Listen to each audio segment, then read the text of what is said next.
With its exotic locales and fascinating characters, Dragonsphere makes it clear that MicroProse is shooting to break the mold from which most fantasy games are cast.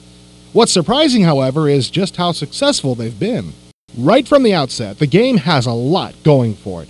The interface is elegant, easy to use, and versatile. Using only the mouse, you can construct sentences from palettes of verbs and objects on the screen. Shortcuts using the right mouse button make it even more flexible. Fans of LucasArts scum games will feel right at home here. If you're the anal retentive type who needs to have complete control over a game, you won't be disappointed. Dragonsphere lets you control sound effects and music and set graphics display options all from the same pop-up menu. It even allows you to select one of 2 difficulty levels when beginning a new game, a feature I sure wish had been available in some other games I've played in the past. The saving and restoring of games is nifty indeed.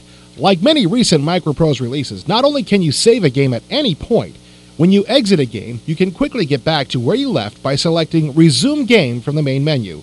This will usually work even when the game crashes. This is an idea that is long overdue. Bravo, MicroProse! The content of the story is fresh and original. It's difficult to explain exactly why without giving away the fantastic plot twist. But suffice to say that if you manage to kill the game's big foozle, you've still got a long way to go. The races populating the land of Callahach are also a breath of fresh air. MicroProse has truly done gamers justice by avoiding the tiresome elves, dwarves, and small people not called hobbits for copyright reasons so common in computer adventure games. The designers of Dragonsphere have incorporated puzzles that challenge all parts of your brain. Many of them, particularly the first half, will really tax your gray matter. Even if you find some of them a piece of cake, there's a good chance that others will leave you stumped. The good news is, thanks to the puzzle's diversity, no 2 players will agree on which are the hard ones. If you get stuck, try inviting a few friends to play the game and you will quickly find your troubles have vanished. Dragonsphere's graphics employ palettes that tend toward dark hues with few bright primary colors. This, combined with the style in which the game is rendered, creates a grim and foreboding atmosphere, which further sets it apart from the traditional hero kill big foozle adventure games. While this sometimes falls short of the artist's intentions, resulting in garish or muddled effects, for the most part, the art is excellent. If you enjoy the looks of blood in it, you'll like Dragonsphere. In the game, you control young King Callash of the Kingdom of Callahach. 20 years ago, Callash, his father, and Ner-Tom, the king's wizard, defeated the evil wizard Sanwe, sealing his entire stronghold inside a magical force dome. At that time, Sanwe prophesied that he and Callash would have their ultimate showdown 20 years later, and that time is rapidly approaching. Ner-Tom has created a device to monitor the state of Sanwe's imprisonment, a dragon homunculus sealed in a glass sphere, the Dragonsphere of the game's title. You begin in Gran Callahach, the capital of the kingdom. You awaken in your own bed, knowing that the time has come to confront Sanwe.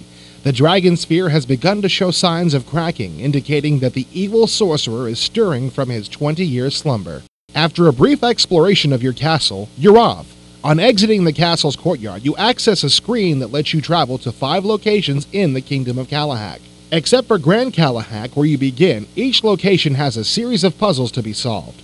The individual lands can be tackled in any order, but some offer clues as to how you can get through others. This keeps the game from being too linear, without being so freeform that it leaves you stranded. In the land of Bryn Fan, home of the fairies, you must pass through the forest maze to speak with their ruler, the Butterfly King. After quizzing you on your knowledge of the fairy perspective, he gives you an item and some information you'll need to defeat Sanwe. In the western part of the kingdom, you must survive traveling through the great desert to reach the land of the Soptus Ecliptus. There, the Caliph of the Soptus insists you play a game with him. Win enough games and he'll give you some items to help in your quest. In Slathan ni Patan, home to the Shapeshifters, a wise old shifter will offer a few clues, and the Cave of Shifting Dreams a few insights into Callash's future.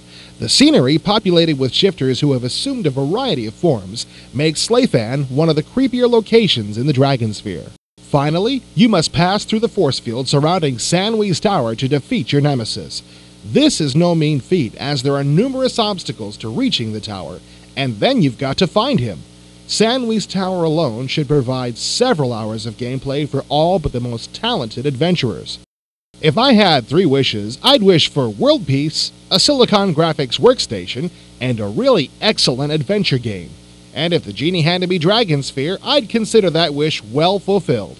It covers the basics well and does several things that make it far more interesting than the average game in its class.